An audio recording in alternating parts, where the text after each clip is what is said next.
Salut tout le monde, c'est RebiCraft, et j'ai enfin décidé de me lancer dans les storytelling animés. Et vous allez me demander, qu'est-ce que c'est que ce concept? Eh bien, c'est un format que plein de vidéastes issus de différents milieux font depuis des années pour parler de plein de sujets qui leur viennent à l'esprit de façon sérieuse et décontractée. Il y en a qui sont chez eux, d'autres en bagnole, qui se promènent, etc.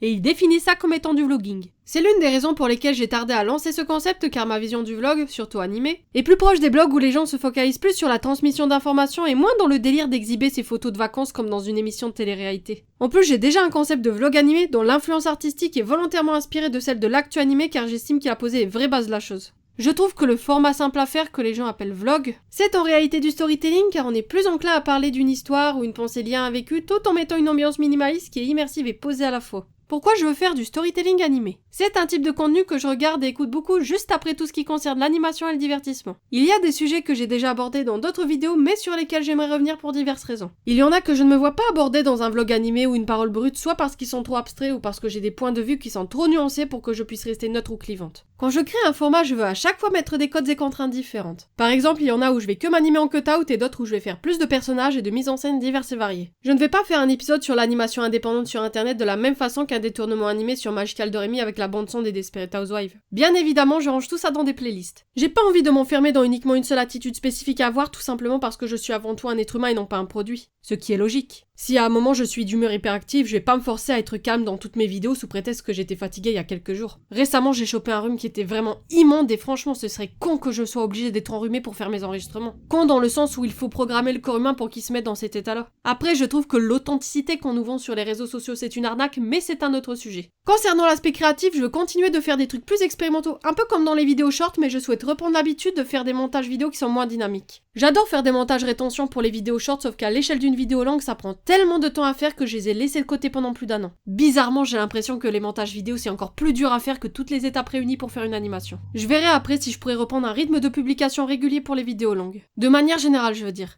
Il y a aucun animateur et très peu de VTubers qui font ce type de format, donc je suis parmi les premiers personnages de dessin animé à m'imposer là-dedans. Ça me déplairait pas de faire de la motion capture en plus des autres techniques d'animation que j'utilise déjà. Niveau emballage pour ce format, je ne pense pas me prendre la tête avec des trucs comme le design des miniatures, ni faire des titres avec les codes du putaclic. Je verrai après ce que ça donne pour la watch time et autres conneries du style, même si je m'en bats les steaks pour les storytelling animés. Pour la communauté, ça va me permettre d'être plus facilement proche de vous, même si nos liens restent avant tout parasociaux. Surtout qu'en plus, beaucoup d'entre vous m'ont découvert dans mes différentes périodes de création de dessins animés, que ce soit la Gen Z avec les shorts ou bien les générations plus anciennes avec les formats longs, donc ça fait que j'aimerais davantage vous rapprocher les uns des autres. J'espère aussi attirer d'autres audiences à force de parler d'autres sujets, car le truc quand on aime créer, c'est qu'on a l'impression de devoir rester que dans les milieux artistiques alors que le but c'est de paradoxalement s'en émanciper. Il y a ce genre de bail dans plein d'autres milieux. Une communauté c'est comme une famille. Il y a divers archétypes de gens là-dedans et ils vont pas avoir les mêmes affinités les uns avec les autres. J'ai récemment fait un featuring avec un autre vidéaste animateur qui a plus d'ancienneté que moi pour l'aider dans ses animations et j'ai kiffé. Mais attention, ce n'est pas le seul type de featuring que je veux faire si quelqu'un me propose de faire une collab. L'essentiel dans tout ça, c'est surtout que je puisse mettre en place au moins un format long où je n'ai pas de contraintes. C'est un peu comme une sorte de joker dans un jeu de cartes. Sur ce, j'espère avoir bien résumé la chose et je vous dis à bientôt dans une prochaine vidéo.